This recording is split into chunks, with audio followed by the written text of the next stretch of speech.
One of the most important parts of the process of releasing a song is the mastering. It's about getting the song sonically and on a loudness basis ready for release. Now, if you're someone who's never done mastering before, or if you're a beginner, or even if you're an intermediate but never really got a concept how to do it, it can be very hard to understand how to properly boost the loudness of tracks and how to do it using a plugin which is effortless to use and also super effective. So I want to tell you today about the Ultramaximizer L4 by Waves Audio. This is the plugin I've been using for the past 4 months to mix my tracks and mastering, getting that loudness ready for my beats to go out to my artists and mixing and mastering work. So this is the plugin right here. Now, when you look at it at first glance, it's got a couple of cool features which I'm going to point out, but the ones which are standard for most limiters is the threshold and the ceiling. Now, for a lot of people who don't know much about mastering, it can be a lot of guessing when it comes to turning these knobs. You want to have something visible to make it a lot more easier for you to master your tracks, which is what I love about this plugin, because if you click on this button here,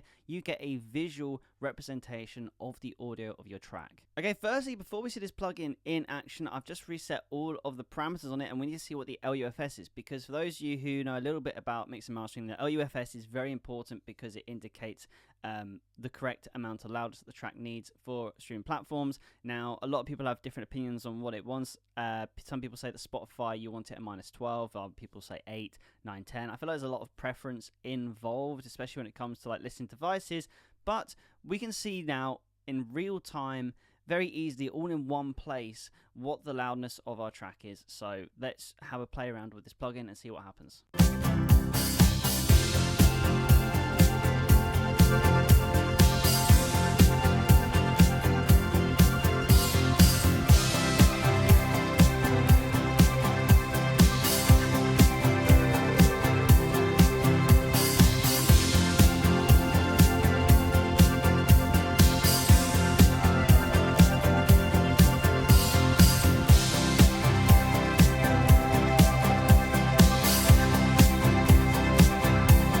So as you can see, when you set that threshold, you can see the limiter activating every time it gets over that set threshold, pushing down the volume when it gets too much, but we're able to boost the volume of the track enough to get it close to that -10, -11 LUFS that we were looking for. So we've managed to increase the loudness of the track, but we've also retained the clarity of it at the same time. Now, the Ultra Maximizer does come with different features. You've got different modes like modern, aggressive, smooth. We'll see what these sound like.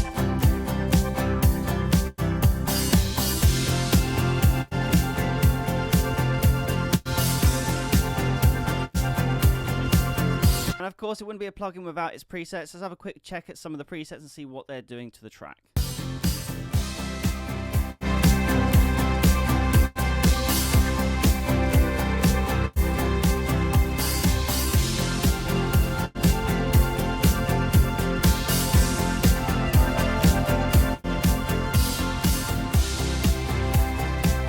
I actually think that smooth impact is my favorite of the lot because it seemed to really improve the loudness, but at the same time it kept it at a very soft level where it wasn't too aggressive, where you couldn't hear the limiter kicking in every single time. But especially if you're someone who doesn't know much about mastering, you can't really go wrong with this plugin, especially because of the visuals that you get with this plugin. It's the L4 Ultramaximizer by Waves Audio. I'll leave a link below if you want to check out this plugin for yourself and do more research. But thank you so much for watching this video to the end, guys. Keep making music, and I'll see you in the next video.